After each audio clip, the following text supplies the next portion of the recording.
Hello दोस्तों, स्वागत है आप सभी का मेरे YouTube channel Sachin education hub पर। दोस्तों, आज हम समझने वाले हैं डायरेक्ट कॉस्ट और इनडायरेक्ट कॉस्ट के बीच के डिफरेंस के बारे में। देखिए, ये दोनों ही बहुत इंपॉर्टेंट टाइप्स माने जाते हैं। जब भी आप कॉस्ट अकाउंटिंग का सब्जेक्ट समझते हो तो उसके अंदर टाइप ऑफ कॉस्ट के अंदर ये दो तरह की कॉस्ट आप ज़्यादातर पढ़ते हो। यानी क्लासिफिकेशन ऑफ जो कॉस्ट होती है उसके अंदर इनडायरेक्ट कॉस्ट और डायरेक्ट कॉस्ट दो तरह की टाइप्स होती हैं ना। तो कई बार हमें इसमें कन्फ्यूज़न हो जाती है कि दोनों का क्या मतलब है। तो आज दोनों का डिफ्रेंशिएट भी किया जाएगा और अच्छे से कंसेप्ट को समझाया भी जाएगा। तो चलिए समझते हैं सबसे पहले डायरेक्ट कॉस्ट का मीनिंग।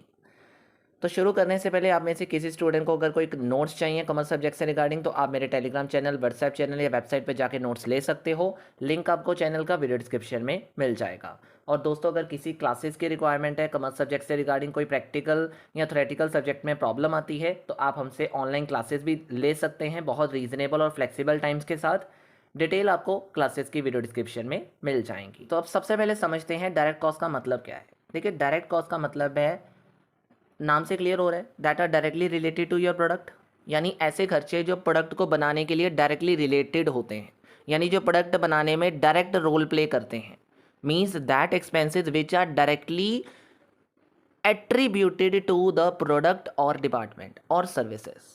यानी वो सारी कॉस्ट, वो सारे खर्चे जो किसी एक प्रोडक्ट को डायरेक्टली बनाने में मदद करते हैं, that expenses are consider to be your direct expenses. यानी ये वाले खर्चे डिपेंड होते हैं लेवल ऑफ प्रोडक्शन के ऊपर। यानी जितना जितना लेवल ऑफ प्रोडक्शन बढ़ाओगे उतनी उतनी ये कॉस्ट बढ़ती जाएगी। फॉर एन एग्जांपल के तौर पर रॉ मटेरियल की बात कर लो। अब रॉ मटेरियल, जैसे कि कोई मटेरियल है वो डायरेक्टली किसी प्रोडक्ट को बनाने के लिए यूज़ होता है ना। अब कोई भी प्रोडक्ट बनाना चाहते हो तो रॉ मटेरियल उसका यूज़ करोगे तो ही वो प्रोडक्ट बनेगा ना। तो इसका मतलब रॉ मटेरियल के ऊपर जो भी खर्चा किया जा रहा है वो डायरेक्टली प्रोडक्ट को बनाने में अपना रोल प्ले कर रहा है। जैसे कि सपोज करो, कार मैन्युफैक्चर करने के लिए आपको क्या चाहिए, लकड़ी चाहिए, फर्नीचर चाहिए, स्टील चाहिए। तो जब आप वुड, फर्नीचर और स्टील के ऊपर अपना खर्चा डालोगे तो वो आपके लिए क्या बनेगा, वो डायरेक्ट कॉस्ट बनेगा।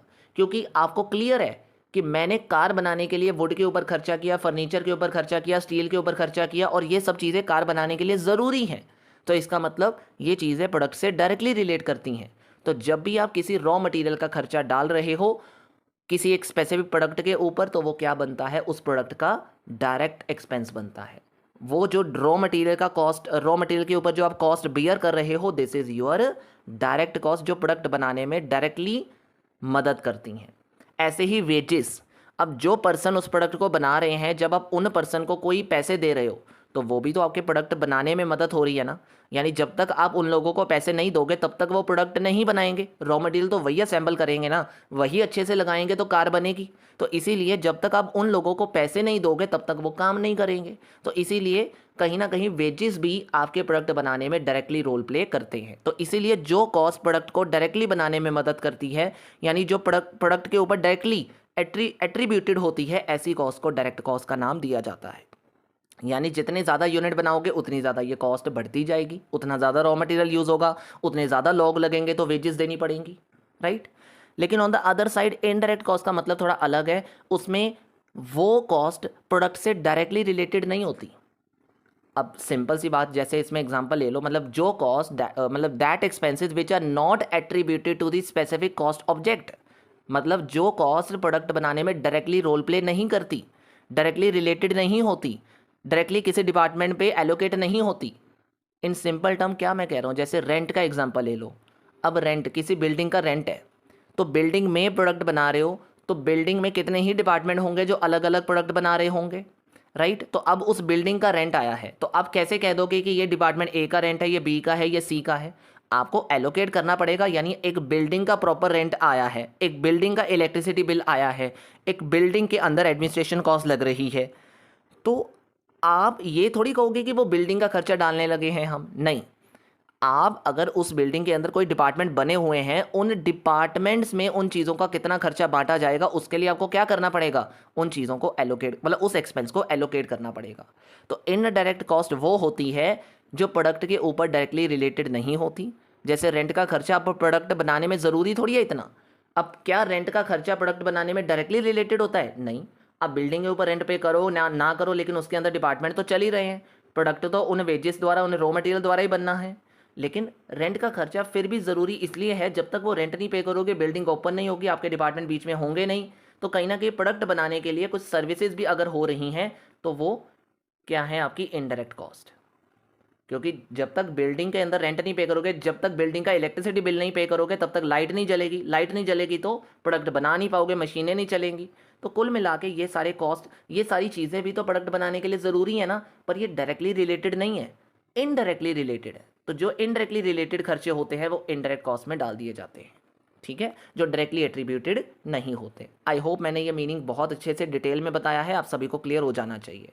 अब जल्दी से इन चीज़ों को डिफाइन करते हैं, ओवरव्यू में जल्दी समझते हैं। अगला है वेरिएबिलिटी।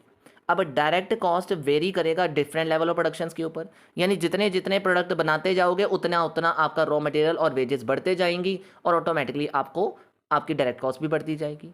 इनडायरेक्ट कॉस्ट ऐसी नहीं होती, क्योंकि इनडायरेक्ट कॉस्ट फिक्स्ड होती है। अब रेंट जो है बिल्डिंग का वो फिक्स होगा, ऐसे ही सैलरीज वगैरह दे रहे हो वो भी फिक्स करके दी होंगी, या फिर आप ये कह लो कि इलेक्ट्रिसिटी बिल है वो भी या तो फिक्स होगा या सेमी, मतलब जैसे मेंटेनेंस चार्जेस ले लो, वो सब चीज़ें क्या हो सकती हैं, या तो सेमी वेरिएबल हो जाएंगी या फिर फिक्स्ड हो जाएंगी।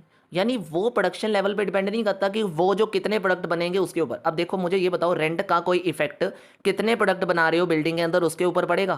नहीं। तो रेंट का कोई भी इफेक्ट बिल्डिंग के अंदर प्रोडक्ट जो बन रहे हैं उसके ऊपर, मतलब उसका इसके ऊपर कोई इफेक्ट नहीं पड़ने वाला। तो कुल मिला के इन चीज़ों को फिक्स्ड माना जाता है। तो वेरिएबिलिटी जनरली सिर्फ और सिर्फ डायरेक्ट कॉस्ट में देखने को मिलेगी, अदरवाइज इनडायरेक्ट कॉस्ट में नहीं मिलती। उसके अलावा एग्जाम्पल मैं ऊपर दे चुका हूँ ऑलरेडी, वही एग्जाम्पल आपको दिए हैं जो नीचे लिखे भी हुए हैं कि रॉ मटेरियल और डायरेक्ट लेबर वेजेस आपके डायरेक्ट कॉस्ट के एग्जाम्पल हो गए, और इनडायरेक्ट में फैक्ट्री का रेंट हो गया, यूटिलिटी सर्विसेज हो गई जैसे कि इलेक्ट्रिसिटी और वाटर की सप्लाई, और एडमिनिस्ट्रेशन ओवरहेड यानी एडमिनिस्ट्रेशन को मैनेज करने के खर्चे हो गए। उसके बाद है एलोकेट। अब अपने आप सोचो, मैंने अभी ऊपर ही एग्जांपल में दिया था या बताया था आपको मीनिंग में कि एलोकेशन किस खर्चों की जाएगी?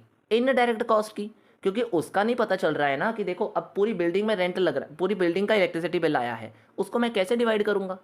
मतलब उसको कहीं ना कहीं किसी बेस के जरिए मुझे एलोकेट करके ही पता चलेगा ना कि एक डिपार्टमेंट का इतना है, दूसरे का इतना है, कि तीसरे का इतना है। तो यही चीज़ मैं आपको बता रहा हूँ कि कहीं ना कहीं जो एलोकेशन है वो इनडायरेक्ट कॉस्ट के अंदर ही होने वाली है, रॉ मटेरियल और वेजेस के अंदर कैसे करनी, क्यों करनी? क्योंकि वो तो क्लियर ही है ना कि इतना प्रोडक्ट के ऊपर इतना रॉ मटेरियल लगेगा, तो क्लियर ही है ना कि एक प्रोडक्ट को बनाने के लिए कितना रॉ मटेरियल लगने वाला है। तो पर्टिकुलरली प्रोडक्ट के ऊपर रॉ मटेरियल क्लियर है कि कितना लगने वाला है, तो उसमें एलोकेशन की ज़रूरत ही नहीं है, because it is directly related to the product. तो एलोकेशन सिर्फ इनडायरेक्ट कॉस्ट में ही होती है, अदरवाइज किसी डायरेक्ट कॉस्ट में नहीं होती।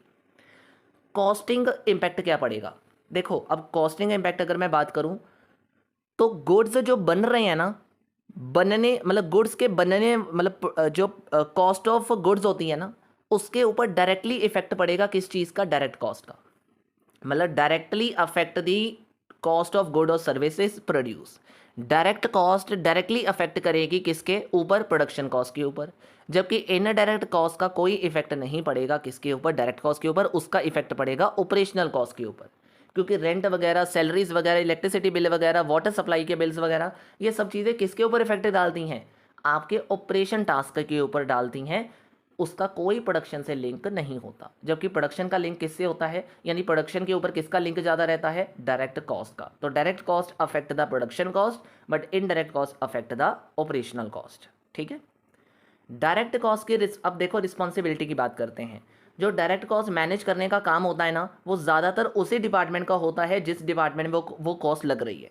मतलब जिस डिपार्टमेंट की वो कॉस्ट एलोकेटेड, मतलब जिस डिपार्टमेंट में वो कॉस्ट मैनेज हो रही है, या जिस डिपार्टमेंट की वो कॉस्ट है एक्चुअली में, या जो डिपार्टमेंट पर्टिकुलरली उस चीज़ पे फोकस कर रहा है, उसी डिपार्टमेंट ने उस डायरेक्ट कॉस्ट को मैनेज करना है। बल्कि इनडायरेक्ट कॉस्ट में ऐसा नहीं होता। उसमें ऑफनली उस चीज़ को मैनेज कौन करता है? जनरल डिपार्टमेंट या फिर एडमिनिस्ट्रेटिव डिपार्टमेंट। ठीक है। उसके बाद फाइनेंशियल स्टेटमेंट में हम डायरेक्ट कॉस्ट को किसके अंदर दिखाते हैं? COGS के अंदर या फिर प्रोडक्शन कॉस्ट के अंदर। मतलब प्रोडक्शन कॉस्ट का कोई सेक्शन अगर बना है ना आपकी फाइनेंशियल स्टेटमेंट्स के अंदर, जैसे कि COGS का सेक्शन बना है, तो उसके अंदर डायरेक्ट कॉस्ट को लिखा जाता है। यानी फाइनेंशियल स्टेटमेंट में COGS या प्रोडक्शन कॉस्ट के अंदर हम मेंशन करते हैं कि कितनी कितनी कॉस्ट डायरेक्टली हमारी लग रही है। बट इन डायरेक्ट कॉस्ट को COGS में नहीं लिखा जाता, उसको स्पेसिफिकली जनरल एडमिनिस्ट्रेशन ओवरहेड्स के अंदर मेंशन किया जाता है। यानी वो सारे खर्चे ऑफिस से रिलेटेड है और ये सारे डायरेक्ट कॉस्ट का खर्चा प्रोडक्शन से रिलेटेड है, जबकि इनडायरेक्ट कॉस्ट का खर्चा ऑफिस खर्चों से रिलेटेड है। ठीक है, बजटिंग के ऊपर क्या इंपैक्ट पड़ेगा? देखो, डायरेक्ट कॉस्ट का बजटिंग बनाने में बहुत आसान रोल है, क्योंकि हमें पता है कि पर्टिकुलरली ए प्रोडक्ट में कितना रॉ मटेरियल लगेगा, पर्टिकुलरली बी में कितना लगेगा, वेजेस कितने देने हैं किसी एक पर्सन को एक प्रोडक्ट बनाने के लिए, यानी क्लियर है। यानी पर्टिकुलरली यहाँ पे आपको ईजियर हो जाता है बजट बनाना, क्योंकि आपको पता है कि स्पेसिफिक एक्टिविटी के ऊपर स्पेसिफिकली कितनी कॉस्ट लगने वाली है। बल्कि जब हम एलोकेशन करते हैं हमें नहीं पता चलता कि एलोकेशन के बाद A department, B department, C department में किसको ज़्यादा कॉस्ट बियर करनी पड़ जाएगी। तो वहाँ पे बजट बना पाना हर एक डिपार्टमेंट बेसिस पे वो थोड़ा मुश्किल हो जाता है, जबकि डायरेक्ट कॉस्ट के बेसिस पे थोड़ा इजी रहता है, क्योंकि वहाँ क्लियर हो जाता है कि इतनी कॉस्ट ए बी सी को बियर करनी पड़ेगी, हमें पता चल जाता है। बल्कि इनडायरेक्ट कॉस्ट में ऐसा नहीं हो पाता, क्योंकि उसको पहले एलोकेट करके ही पता चलेगा कि कैसे उस चीज़ की बजटिंग करनी है। तो बजटिंग का काम थोड़ा इजी रहता है डायरेक्ट कॉस्ट के बेसिस पे, जबकि इनडायरेक्ट कॉस्ट में बजटिंग का काम थोड़ा टफ रहता है, क्योंकि उसको जनरली फिक्स रखने की कोशिश की जाती है। ठीक है, तो these are the all points जो आपको यहाँ पे अच्छे से समझने हैं, and that points differentiated you the topic direct cost और इनडायरेक्ट कॉस्ट का क्या मतलब आता है। तो आई होप आपको ये जितने भी पॉइंट्स मैंने बताए हैं अब आपको क्लियर कर रहे होंगे कि डायरेक्ट और इनडायरेक्ट कॉस्ट का मतलब क्या है। और अगर अच्छे से ये मीनिंग क्लियर हो गया तो जल्दी से वीडियो को लाइक और शेयर करके जाइएगा, और चैनल पे नए हो तो सब्सक्राइब करके चैनल को ज़रूर जाइएगा। That's all, thank you so much.